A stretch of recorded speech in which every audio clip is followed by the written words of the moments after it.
네, 안녕하십니까. 조도입니다. 자, 이번 시간 운영체제 두 번째 시간이고요. 프로세스 관리와 교착 상태에 관련된 문제를 풀어보도록 하죠. 자, 운영체제의 프로세스 관리 부분과 교착 상태는 시험에 상당히 많이 나오는 부분이기 때문에 역시나 이번 시간 문제를 집중해서 잘 정리해 주셨으면 좋겠습니다. 자, 다중 프로그래밍 시스템에서 이 문제에서 의미하고 있는 것은 현재 CPU를 사용하고 있고 실행되는 프로그램의 상태 정보를 일단 저장을 합니다. 그죠? 저장을 하고 앞으로 미래에 실행될 프로세스의 상태 정보를 설정한 다음에 그리고 이제 CPU를 할당하여 실행이 되도록 한다. 그러니까 현재 상태를 가지고 뭔가를 바꿔서 다음에 실행할 뭔가를 만들어 간다는 거니까 현재 상태를 다음의 걸로 이렇게 바꾼다는 의미거든요. 자, 그런 의미를 우리가 뭐라고 하냐면 문맥 교환이라는 말을 쓰죠. 그래서 가번에 문맥 교환을 영어로 이제 컨텍스트 스위칭이라고 하는데 우리말로 하게 되면 문맥 교환이니까 문맥 교환에 대한 의미를 정확하게 아느냐에 대한 부분에 대한 문제이기 때문에 컨텍스트 스위칭, 문맥 교환이라는 용어를 잘 정리해 주셨으면 좋겠습니다. 자, 그래서 이번 문제는 프로세스의 정의에 대한 설명으로 옳지 않은 것은 프로세스라고 하는 것은 프로세서라는 어떤 처리기가 어떤 내용을 데이터를 처리한다는 의미로 이해를 하시면 되는데 이 정의에 대한 문제가 사실 시험에 상당히 많이 나오고 있는 편이에요. 여러분 교재를 잠깐 앞쪽으로 넘겨서 큰 2번 단원, 큰 2단원의 2.1의 프로세스의 개요에서 프로세스를 정의하는 게 7가지가 지금 설명이 되고 있죠. 첫 번째가 PCB를 가진 프로그램, 그리고 실기억 장치에 저장된 프로그램, 프로세서, 즉 CPU가 할당되는 실체, 그리고 프로세스가 활동 중인 실체, 비동기적 행위를 일으키는 주체, 그리고 운영체제가 관리하는 실행 단위, 그리고 실행 중인 프로그램 이렇게 7가지에 대한 정의가 여러분 교재를 보시다시피 상당히 문제가 많이 출제되고 있어요. 이 7가지를 다 외우셔야 되는데 항상 시험 문제에서 틀린 답으로 잘 나오는 게 5번에 있는 비동기적 행위를 일으키는 주체를 동기적 행위를 일으키는 주체다 이렇게 해서 잘 나오고 있어요. 그래서 이번 문제도 이제 가번이 틀린 것이는데 이 동기적이 아니라 비동기적이라는 사실을 반드시 기억하신다면 2번 같은 문제를 쉽게 우리가 해결할 수 있을 겁니다. 그래서 반드시 이 7가지의 내용을 정확하게 알고 있는 게 중요하다라고 말씀을 드립니다. 자, 3번 문제는 스레드에 관한 설명으로 옳지 않는 것은 그랬습니다. 스레드라는 개념 다시 한번 정리를 해주시고요. 스레드는 하나의 프로세스에 대해서 병행성을 증대시키기 위해서 하는 메커니즘의 한 종류가 되겠고, 스레드는 프로세스의 일부 특성을 갖고 있기 때문에 경량 프로세스라고도 합니다. 스레드는 동일 프로세스 환경에서 서로 독립적인 다중수행이 불가능하다는 말 잘못됐죠. 정답은 3번이고요. 스레드 기반 시스템에서는 스레드는 독립적인 스케줄링의 최소 단위로서 프로세스의 역할도 담당을 하고 있습니다. 다 맞는 말이고요. 자, 문제를 통해서 역시나 스레드에 대한 개념을 정확하게 알아두셔야 되겠습니다. 자, 이런 불가능하다는 이런 말 나온다는 자체가 우리가 파냄새 나는 역시 문제다라고 볼 수가 있겠습니다. 자, 4번 문제는 PCB가 포함되고 있는 정보가 아닌 것은 이 PCB를 제가 본강에서 설명을 드릴 때 항상 그 신분증, 주민등록증을 제가 예를 들어서 많이 설명을 드렸는데 그 신분증 속에는 각 개인에 대한 여러 가지 정보가 들어있듯이 PCB 내에도 여러 가지 정보가 들어있는 거라고 기억을 하시면 되겠고요. 자식 프로세스에 대한 포인터 정보가 들어있고요. 할당되지 않는 주변 장치의 상태 정보 이게 틀렸죠. 그러니까 항상 문제가 앞서 우리가 2번 문제에서도 보셨듯이 동기적이냐 비동기적이냐는 말에 따라서 틀린 답을 이렇게 일부러 만들어냅니다. 그러니까 할당되지 않는 주변 상태의 정보가 아니라 할당된 주변 상태의 정보를 PCB 내에 들어있다. 이렇게 우리가 보셔야 되겠죠. 정답은 나번이 되겠고 현재 어디에 사는지 또 현재 우선순위가 또 나이가 어떻게 되는지 이런 것들을 이제 신분증을 통해서 우리가 확인할 수 있다 이런 얘기를 본강에서 드렸기 때문에 뭐 이런 문제 여러분 잘 해결하실 수 있을 거라고 믿습니다. 자, 그래서 5번 문제는 프로세스 제어 블록에 대한 설명으로 옳지 않는 것은 그랬는데 프로세스에 할당된 이 말이죠. 할당된 자원에 대한 정보를 갖고 있다 맞고요. 우선순위 정보 갖고 있는 거 맞습니다. 부모 프로세스와 자식 프로세스는 PCB를 공유한다?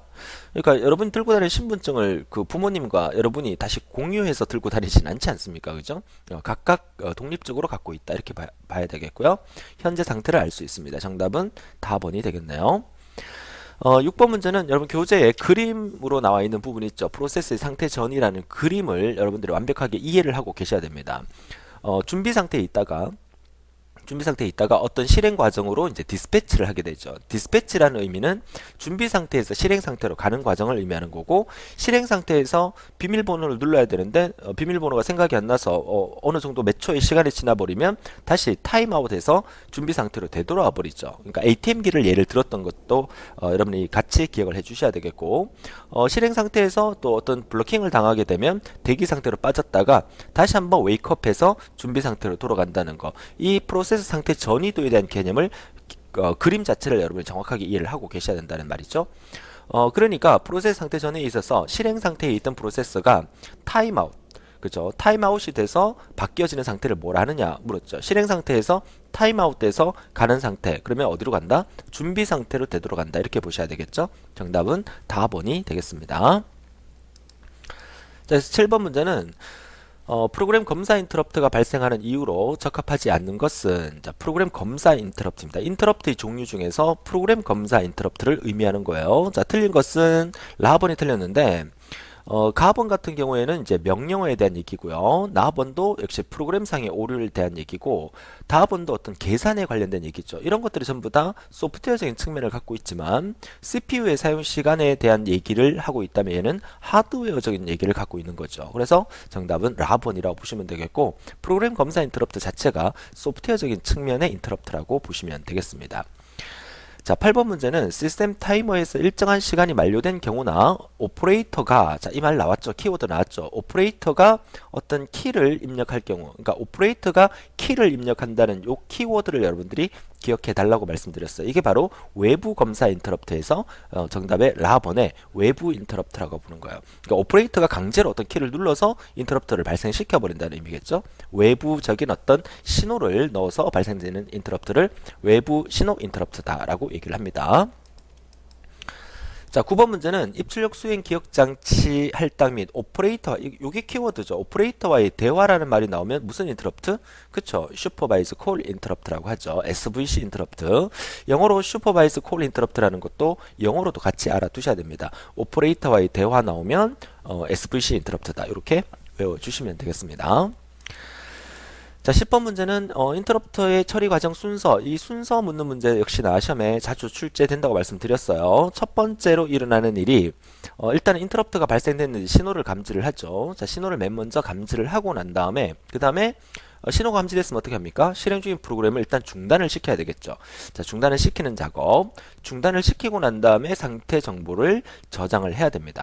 그 다음에 해야 될 일이 뭐죠? 그쵸? 인터럽트 서비스 루틴을 수행을 해야 되고, 그 다음에 인터럽트 수행을 하면서 처리를 해줘야 되겠죠. 그리고 마지막에 인터럽트 처리가 끝나면 중단되었던 프로그램을 다시 수행해 줘야 되는 이런 6개의 단계로 이루어집니다.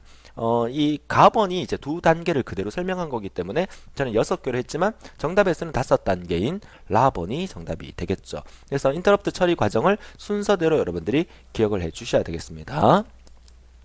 자, 이어서 2.2 단원으로 넘어가도록 하죠. 자, 2.2 단원은 병행 프로세서와 상호 배제, 뮤추얼 익스크루션에 대한 얘기를 하고 있습니다.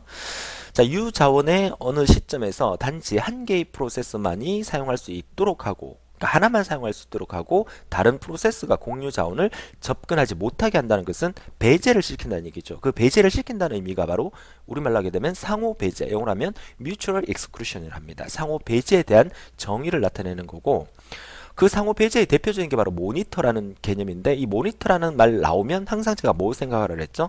그쵸, 화장실 개념 생각하라 그랬었죠. 그래서 틀린 것은 그랬는데, 모니터 내의 자원, 화장실 내의 자원을 원하는 프로세스는 반드시 해당 모니터의 진입부를 호출, 노크를 하고 접근할 수 있다는 거, 그죠? 구조적인 면에서 모니터는 데이터와 이 데이터를 처리하는 프로세서의 집합이라 할 수 있고요. 모니터 외부의 프로세서도 모니터 내부의 데이터를 액세스할 수 있습니까? 없습니다. 화장실 밖에 있는 사람이 화장실 안에 있는 그 내용을 우리가 사용할 수 없다는 그런 의미로 이해를 하시면 되겠죠. 정답 3번이고, 한순간에 하나의 프로세스만 모니터 안에서 활동할 수 있도록 보장한다는 거, 상호 배제의 기본 원리 중에서 모니터가 대표적인 거다, 이렇게 기억하시면 되겠습니다. 자, 3번 문제 역시 모니터에 대한 얘기인데요. 자, 모니터에 대한 설명으로 옳지 않는 것은 틀린 거 바로 보겠습니다. 다번이 틀렸거든요. 자, 왜요? 모니터 내의 자원을 원하는 프로세스는 반드시 해당 모니터의 진입부를 호출해야 된다. 여기까지 말이 맞습니다. 그죠? 원하는 모든 프로세스는 동시에 모니터 내에 들어갈 수 있다. 자, 화장실에 여러 사람이 동시에 들어가서 볼일을 볼 수는 없습니다. 그죠? 정답은 3번이 되겠고요. 자, 세마포에 대한 설명으로 옳지 않은 것은, 자, 세마포는 항상 연산에 대한 얘기가 나와야 된다고 말씀을 드렸어요. 그러니까 P연산과 V연산. 세마포에 대한 연산은 처리 중에 인터럽트 된다. 처리 중에 인터럽트 되는 거 아닙니다. 정답 가번이고, 다익스트라가 제한한 방법이고, 여러 개의 프로세스가 동시에 그 값을 수정하지는 못하고요. 상호 배제의 원리를 보장하는 데 사용된다. 상호 배제의 보장 원리의 대표적인 게 바로 세마포라는 거 기억하시면 되겠습니다. 세마포 문제가 나오면 항상 P연산과 V연산이라는 키워드를 잘 찾아주시면 되겠어요. 자, 5번 문제 역시 모니터에 대한 설명으로 옳지 않는 것은, 자, 모니터에 대한 설명 라번이죠. 모니터 내의 데이터는 모니터 외부에서도 액세스할 수 있다. 화장실에 대한 개념 생각하면 이게 틀렸다는 거 확실히 우리가 알 수가 있겠죠. 자, 6번 병행 프로그래밍 기법 하에서 발생할 수 있는 오류에 대한 오류 방지 방법이 아닌 것은, 자, 이것도 우리가 병행 프로세스 기법에서 세마포라든지 상호 배제라든지 모니터라는 게 다 개념인데 비동기화가 아니죠. 동기화에 대한 얘기를 묻는 거예요. 그래서 문제를 계속 풀어보니까 이런 느낌이 옵니다. 그죠? 동기화냐 비동기화냐 이거에 따라서 빗자 하나 놓고 맞는 거 틀린 거 찾는 문제가 되게 많이 나오기 때문에 항상 여러분들이 공부를 하실 때 동기화인지 비동기화인지 건성으로 읽지 마시고 정확하게 그 개념을 외워두셔야 되겠다라고 말씀을 드리고 싶습니다. 자, 7번 문제, P연산, V연산 나왔죠? P연산, V연산 나오면 무조건 세마포예요. 그러니까 이거 자체를, 우리가 식 자체를 외울 필요는 없으시고요. P연산과 V연산, 이런 말이 나오면 무조건 세마포다. 이렇게만 기억하셔도 되겠습니다. 자, 이어서 2.3 단원으로 넘어가서 교착 상태에 대한 얘기를 해보죠. 자, 교착 상태를 영어로 하게 되면 데드락이라 그래서 이러지도 못하고 저러지도 못하고 완전히 뻗은 상태, 죽은 상태를 우리가 교착 상태라는 얘기로 정의를 내렸어요. 자, 교착 상태 발생의 필요 조건 4가지 기억하십니까? 첫 번째가 점유화되기, 그리고 비선점 기법, 그리고 환영되기. 여러분 교재에 점유화되기, 비선점, 환영되기, 그리고 앞에서 배웠던 상호 배제, 뮤추얼 익스클루션 네 가지가 그죠? 상호 배제, 뮤추얼 익스클루션입니다. 상호 배제까지 4가지가 이제 교착 상태 필요 조건이고, 상호 종속이 아니죠. 상호 종속이 아니고 상호 배제라고 설명을 해드립니다. 뮤추얼 디펜던시가 아니라 익스클루션이라고 보셔야 되겠습니다. 자, 이번 문제는 다음 프로세스가 자원을 요구할 때 시스템의 안전 상태를 유지할 수 있는 프로세스의 자원 요구만을 할당하여 주는 수행과, 다시 말해서 뱅커 알고리즘, 은행원 알고리즘이죠. 그러니까 은행원 알고리즘은 신용이 있는 사람한테만 대출을 해준다는 의미로 제가 설명을 드렸기 때문에 은행원 알고리즘의 대표적인 것은 뭐냐면 신용이 없는 사람은 대출 안 해주니까 그냥 피해 다닌다는 얘기죠. 찾아와도 저 없다고 얘기하라 이렇게 얘기를 하라고 말씀드렸었죠. 그러니까 회피라는 의미의 어보이던스가 정답이 되겠죠. 그러니까 뱅커 알고리즘 하게 되면 피해 간다는 거, 회피한다는 거 반드시 기억해 주시면 되겠습니다. 자, 이어서 3번 문제는, 자, 교착 상태를 회피하는 데 사용하는 은행원 알고리즘에 대한 설명으로 옳지 않는 것은, 자, 은행원 알고리즘은 불안전 상태와 안전 상태로 구분하죠. 그러니까 신용이 있는 사람이냐 없는 사람이냐를 구별한다는 얘기고, 안전 상태에서는 교착 상태가 발생하지 않죠. 불안전 상태와 교착 상태는 동일한 의미가 아닙니다. 그죠? 신용이 있는 사람과 없는 사람은 동일한 개념이 아니죠. 다엑스트라가 제하는 기법 맞습니다. 4번 문제는 교착 상태에서 순환 대기 상황을 허용하지 않음으로써 해결될 수 있다. 이에 대한 설명으로 옳지 않는 것은 그랬는데, 프로세스는 자신이 가지고 있는 자원보다 앞에 순서에 있는 자원만을 요구하든지 아니면 뒤에 있는 순서의 자원만을 요청하게 돼요. 내가 친구한테 100만 원을 빌려주고 이 친구는 이 친구한테 100만 원을 빌려주고 이 친구는 이 친구한테 100만 원을 빌려줬으면 빌려준 사람한테만 얘기하는 거지 다른 사람한테 얘기할 수 있는 부분이 아니라고 말씀드렸었죠. 정답은 라본이 되겠습니다. 프로세스 자신이 가지고 있는 자원의 앞 또는 뒤에 순서에 있는 자원을 자유롭게 요청하는 게 아니라 바로 앞에 있는 또는 바로 뒤에 있는 사람에게만 요청할 수 있다는 의미가 되겠죠. 정답은 라본이 되겠고요. 자, 5번 문제는 자, 5번 문제는 교착 상태 해결 기법 중에서 일반적으로 자원의 낭비가 가장 심한 것으로 알려진 것은 뭡니까? 아무래도 우리가 감기가 걸리면 약 사 먹으면 감기가 낫는다든가 또 시간이 지나면 감기가 낫는 거지만 감기가 안 걸리게 하기 위해서 미리 예방 주사를 맞는 것은 그만큼의 돈이 더 든다는 의미예요. 그래서 정답은 가번으로 보시면 되겠어요. 그러니까 교차 상태 해결 기법 중에서 일반적으로 자원의 낭비가 가장 심한 것은 예방 기법이다라고 외워두시고요. 자, 6번 문제는 교차 상태 해결 방안으로 발생 가능성을 인정하고 교차 상태가 발생하려고 할 때 교착 상태 가능성을 피해가는 방식이다라는 개념이 이런 문제만 나오면 얼마나 좋을까요? 어보이던스, 회피라는 개념이고 영어로 반드시 알아두셔야 됩니다. 가나다라가 반드시 영어로만 나오는 경우가 상당히 많다는 거 정리해 두시고요. 자, 이어서 7번 문제 역시나 교착 상태 발생 조건 중에서 프로세스에 할당된 자원은 사용이 끝날 때까지 강제로 빼앗을 수 없다. 이거는 우리가 다음 시간에 풀어봐야 될 문제이긴 합니다만은 이게 선점이냐 비선점이냐의 차이거든요. 선점형은 빼앗을 수 있는 방식이고 비선점형은 빼앗기지 않는 방식이에요. 근데 영어로 나왔죠. 그 선점을 영어로 뭐라 합니까? 선점을 영어로 preemption 또는 preemptive라고 하고 비선점을 영어로 non-preemption이라고 하죠. 정답은 라번에 빼앗길 수 없기 때문에 정답은 비선점인데 비선점을 영어로 못 찾아서 답을 틀리면 얼마나 억울하겠습니까? 그죠? 반드시 영어로 알아두셔야 되겠습니다. 선점령과 비선점령에 대해서는 다음 시간에 우리가 문제를 풀게 될 겁니다. 자, 8번은 데크 알고리즘에 대한 설명으로 옳지 않는 것은 교착 상태가 발생하지 않음을 보장한다는 거 맞고요. 프로세스가 임계 영역에 들어가는 것이 무한정 지연될 수 있다. 이거는 데크 알고리즘에 대한 얘기가 아닙니다. 공유 데이터에 대한 처리를 상호 배제를 보장하는 거, 별도의 특수 명령 없이 순수하게 소프트웨어로 해결할 수 있다는 거, 이런 것들이 전부 다 데크 알고리즘에 대한 개념이고 여러분 교재에도 잘 나와 있어요. 한번 읽어봐 주시고 정답은 나번이 되겠습니다. 자, 9번 문제는 운영체제에서 교착 상태 되드락이 발생하기 위한 조건이 아닌 것은 한 번에 한 프로세스만이 어떤 자원을 사용할 수 있는 게 교착 상태에 대한 개념 맞고요. 프로세스는 다른 자원이 할당되기를 기다리는 동안 이미 확보된 자원을 계속 보유하고 있다. 점유와 대기라는 의미가 되겠고요. 자원을 보유하고 있는 프로세스로부터 다른 프로세스가 강제로 그 자원을 빼앗을 수 있다가 아니라 빼앗을 수 없다가 맞겠죠? 정답 3번이고요. 자원을 요구하는 프로세스와 그 자원을 사용 중인 프로세스의 관계를 방향성 그래프로 그리면 닫힘 환영이 된다. 자, 요 말은 좀 생소한 말이긴 한데 자, 교착 상태를 발생하는 조건에 포함되는 말이라고 문제를 통해서 알아두시고요. 자, 이 문제 잘 기억하시면서 4번이 잘 무슨 말인지 이해가 안 되더라도 다음번에 빼앗을 수 있다는 말이 틀렸다는 것을 여러분 충분히 이해할 수 있으니까 선점이냐 비선점이냐라는 개념을 정확하게 이해하는 게 중요하다고 볼 수가 있겠습니다. 자, 이어서 이번 시간 마지막 문제죠. 자, 교착 상태에 관한 설명으로 틀린 것은 그랬는데 교착 상태의 발생의 필요 조건은 상호 배제, 점유화되기, 환영되기, 그리고 선점이 아니라 비선점이라는 거 반드시 알아두시고요. 자, 교착 상태란 두 개의 프로세스들이 자원을 점유한 상태에서 서로 다른 프로세스가 점유하고 있는 자원을 동시에 사용할 수 있는 현상이 아니라 동시에 사용할 수 없다는 개념 다시 한번 기억할 수 있었으면 좋겠습니다. 나번이 틀렸고요. 교착 상태 회피는 빠질 가능성이 있다고, 그러니까 돈을 떼먹을 가능성이 있다고 생각하는 사람은 적절하게 피해가는 방법도 하나의 방법이라는 거.